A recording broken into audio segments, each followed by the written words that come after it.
Assalamualaikum warahmatullahi wabarakatuh. Perkenalkan, nama saya Azhar Syamsuwahi dari kelas 12 MIPA 2 nomor urut 10. Kali ini saya akan menjelaskan mengenai morfologi dari tumbuhan monokotil dan dikotil. Silahkan menyaksikan videonya.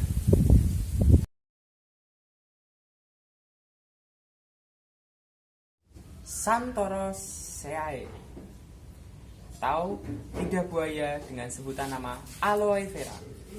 Tumbuhan ini memiliki akar serabut, batangnya lunak, panjangnya hanya sekitar 4 hingga 5 cm, sedangkan daunnya berbentuk sejajar. Kelopak bunganya berjumlah 3 dan kelipatannya, sedangkan tumbuhan ini memiliki satu buah keping kotyledon, sehingga tanaman ini disebut sebagai tanaman monokotil. Aglonema atau tanaman seri rezeki. Nah, tumbuhan ini memiliki akar serabut, berbatang lunak, daunnya pun melengkung, memiliki satu biji, dan bunganya berjumlah 3 mahkota ataupun kelipatannya. Sehingga tanaman ini juga disebut sebagai tanaman monokotil. Caladium bicolor atau keladi merah. Tumbuhan ini memiliki akar serabut, batang lunak, daunnya melengkung. Sebenarnya memiliki daunnya hampir sama dengan kuping gajah, namun ada sedikit perbedaan di ujungnya. Nah, sedangkan ia juga memiliki satu keping buah, lalu memiliki mahkota bunga berjumlah 3 atau kelipatannya. Sehingga tanaman ini juga disebut sebagai tanaman monokotil. Anthurium crenatum atau gelombang cinta. Tumbuhan ini mempunyai akar serabut, sedangkan memiliki batang yang lunak. Daunnya melengkung, bergelombang-gelombang, akhirnya dinamakan gelombang cinta.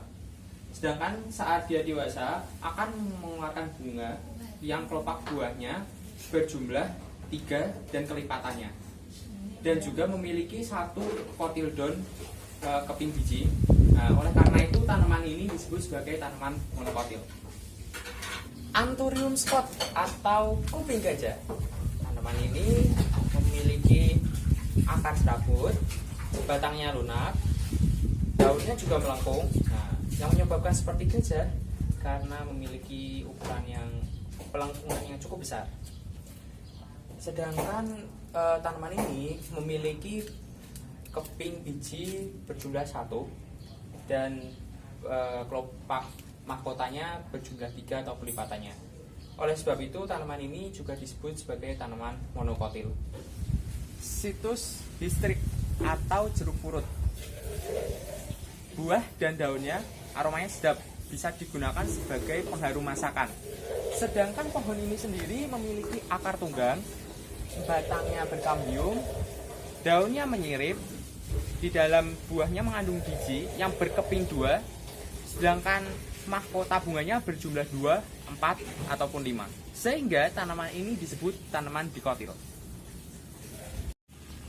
Eugenia aquae atau jambu air. Tanaman ini sering kita jumpai di sekitar kita. Tanaman ini memiliki morfologi, batangnya berkambium, akarnya tunggal, terus daunnya menyirip, mahkota bunganya berjumlah 2, 4, ataupun 5, sedangkan memiliki 2 keping biji kotyledon, sehingga tanaman ini disebut sebagai tanaman dikotil.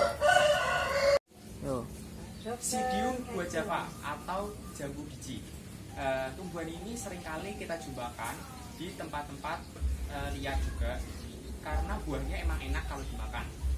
Selanjutnya, tumbuhan ini memiliki akar tunggang, batangnya berbentuk kambium, daunnya menyirip, kelopak bunganya berjumlah 2, 4, ataupun 5, dan juga memiliki biji berkeping 2, sehingga tanaman ini disebut dengan tanaman dikotil.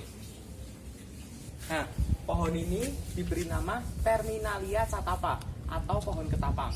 Jadi memiliki akar tunggal, batangnya berkambium, Nah, ini daunnya menyirip.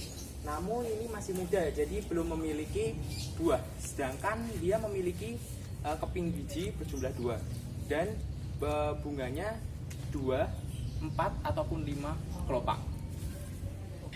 Leucina leucocephala atau yang bisa disebut pelanding atau petai Cina. Tumbuhan ini memiliki akar tunggang, batangnya berkambium. Nah, daunnya juga berbentuk menyirip tapi seperti ini. Sedangkan buahnya beserta bijinya juga berkeping 2. Sedangkan bunga mahkotanya itu berjumlah 2, 4 ataupun 5. Biasanya buah tanaman ini bisa digunakan sebagai tambahan dalam sayuran. Nah, oleh karena itu tumbuhan ini juga disebut tumbuhan dikotil. Sekian video penjelasan mengenai morfologi tumbuhan dikotil dan monokotil dari saya. Bila ada salah kata, mohon dimaafkan. Wassalamualaikum warahmatullahi wabarakatuh.